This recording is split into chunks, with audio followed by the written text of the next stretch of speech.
श्रीमते रामचन्द्राय नमः।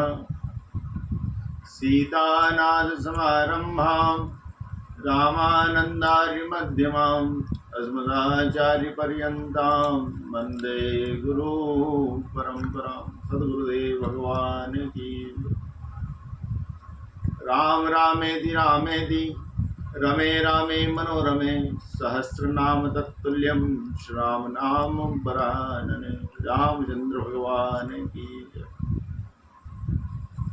शांताकारं भुजगशयनं पद्मनाभं सुरेशं विश्वाधारं गगनसदृशं मेघवर्णं शुभांगं लक्ष्मीकान्तं कमलनयनं योगविन्द्यानुगम्यं वंदे विष्णु भवभयहरं सर्वलोकैकनाथं।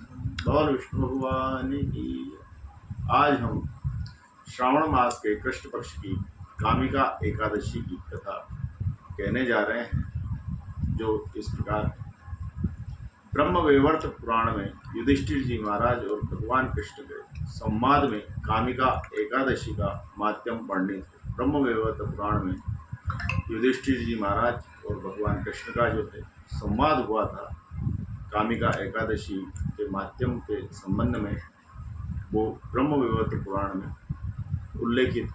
युधिष्ठिर जी महाराज ने पूछा है कि हे भगवान, आपसे मैंने देवशयनी एकादशी के बारे में सुना है, कृपया आप श्रावण मास के कृष्ण पक्ष की आने वाली एकादशी का वर्णन भी कीजिए। भगवान कृष्ण ने कहा कि हे राजन, ध्यान से सुनो। बहुत पहले नारद जी ने यही प्रश्न ब्रह्मा जी से पूछा था। इस तिथि को किसकी और कैसी उपासना करना चाहिए, इस प्रकार पूछा था। और भगवान ब्रह्मा जी ने, जगत गुरु जगत पिता ब्रह्मा जी ने उनको उल्लेखित किया था, वर्णन किया था।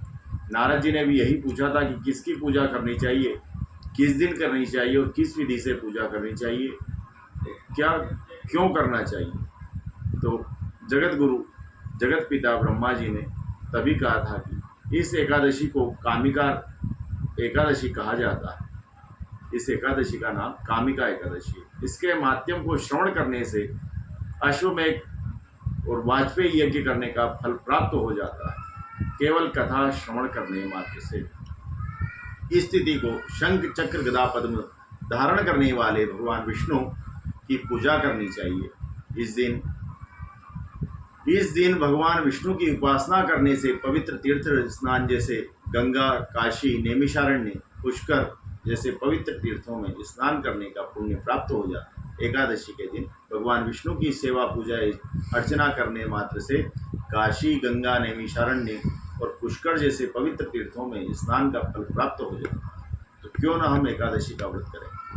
सूर्य ग्रहण के समय केदारनाथ अथवा कुरुक्षेत्र में स्नान करने वाले पुण्यों से 1000 गुना अधिक पुण्य केवल कामिका एकादशी को भगवान विष्णु की पूजा करने से प्राप्त हो जाता है। सूर्य ग्रहण के समय में केदारनाथ और कुरुक्षेत्र में स्नान करने वाले पुण्य से 1000 गुना अधिक पुण्य केवल कामिका एकादशी के दिन भगवान विष्णु की सेवा करने से, पूजा करने से फल प्राप्त हो जाता है।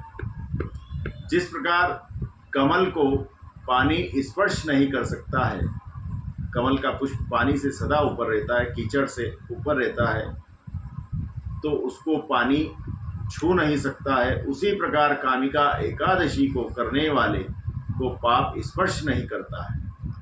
जिस प्रकार से पुष्प को, कमल के पुष्प को पानी स्पर्श नहीं करता है, उसी प्रकार से कामिका एकादशी व्रत करने वाले को, कथा श्रवण करने वाले को, भगवान विष्णु की सेवा करने वाले को पाप स्पर्श नहीं कर सकते। वह सभी पापों से मुक्त हो जाता है। उस दिन तुलसी के केवल दर्शन मात्र से, तुलसी जी जो होती हैं, उनके केवल दर्शन मात्र से भी सारे पापों का नाश हो जाता है।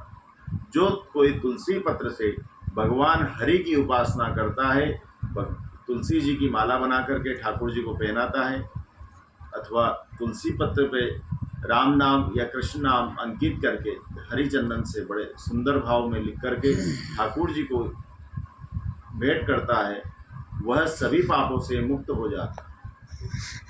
और जो ये नहीं कर सकता है वो केवल तुलसी जी के दर्शन मात्र से ही पापों को नष्ट कर देता है। तुलसी जी को स्पर्श करने वाले हम सब पावन बन जाते हैं। जो तुलसी जी को उस दिन के लिए स्पर्श कर देता है वो पावन हो जाते हैं। उसकी प्रार्थना करने से व्यक्ति रोगों से मुक्त हो जाता है और उसे स्नान कराने मात्र से यमराज के मुख को देखना भी असंभव हो जाता है। तुलसी जी को जो स्नान करवाता है, लेकिन एकादशी के दिन तुलसी जी भगवान विष्णु के लिए अपने पति परमेश्वर प्रियतम, क्योंकि तुलसी जी सदा जो है गोविंद के चरणों को प्रिय है। कच्चित तुलसी कल्याणी गोविंद चरण प्रिय, सदा जो है गोविंद के चरणों में सेवा देती हैं, तो उनको एकादशी के दिन जल चढ़ाना वर्जित है, क्योंकि वो एकादशी को निर्जल व्रत करती है। हमें भी निर्जल ही व्रत करना चाहिए, लेकिन जो भी सामर्थ्य के अनुसार शरीर जो साथ देता है उसी प्रकार से करना चाहिए।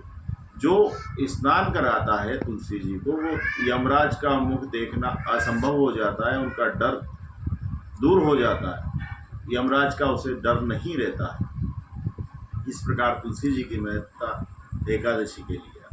तुलसी रोपण करने से भगवान कृष्ण के साथ रहने का भाग्य प्राप्त हो जाता है। जो तुलसी जी का पौधा तुलसी जी को कहीं मंदिर या तीर्थ इत्यादि क्षेत्रों में लगाता है, पावन क्षेत्रों में, पवित्र क्षेत्रों में जहाँ गंदगी से दूर हो, तुलसी जी के पौधे को रोपित करता है, वह सदा सर्वदा के लिए भगवान के श्री चरणों का अधिकारी हो जाता है और उनके चरण कमलों पर तुलसी अर्पण करने से भक्ति को प्राप्त कर लेता है।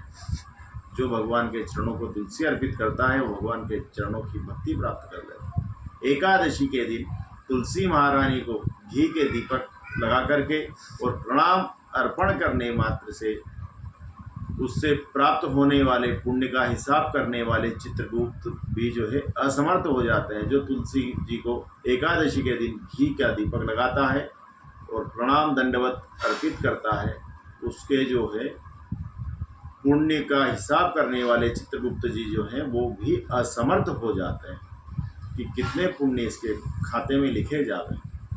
कामिका एकादशी का व्रत करने से भ्रूण हत्या तथा ब्रह्म हत्या जैसे महापातक से भी मुक्ति मिल जाती है। ब्रह्म हत्या या भ्रूण हत्या भी यदि आपसे जाने अनजाने में हो गई हो तो भी एकादशी का व्रत करने से, वैसे तो एकादशियां सभी 26 ही एकादशियां पवित्र हैं, लेकिन कामिका एकादशी का व्रत माध्यम करने से भ्रूण हत्या और ब्रह्म हत्या का जो पाप होता है उससे भी मुक्ति मिल जाती है। इस माध्यम को श्रद्धा के साथ जो कोई भी श्रवण अथवा कहेगा उसे वैकुंठ की प्राप्ति हो जाएगी। इस प्रकार ब्रह्मवैवर्त पुराण में एकादशी व्रत की महत्ता बताई गई है।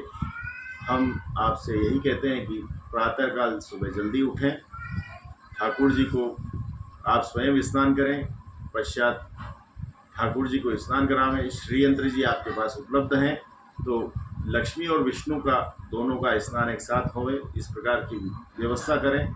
श्रीयंत्र और भगवान विष्णु साथ हों, भगवान विष्णु ना हो तो भगवान कृष्ण, क्योंकि एक ही स्वरूप है, दोनों की सेवा करें। स्नान इत्यादि पंचामृत स्नान करवा करके पीताम्बर धारण करवावें, फल फूल दीप धूप नैवेद्य जो भी आपसे समर्थ अनुसार बन सकता हो वो बनावें, ठाकुर जी को प्रसाद भोग लगावें। तत्पश्चात आप कुछ पान कर सके तो कीजिए, अथवा निर्जल पई दूध का आहार लेकर के भोजन प्राप्त करें, जो भी करना चाहें।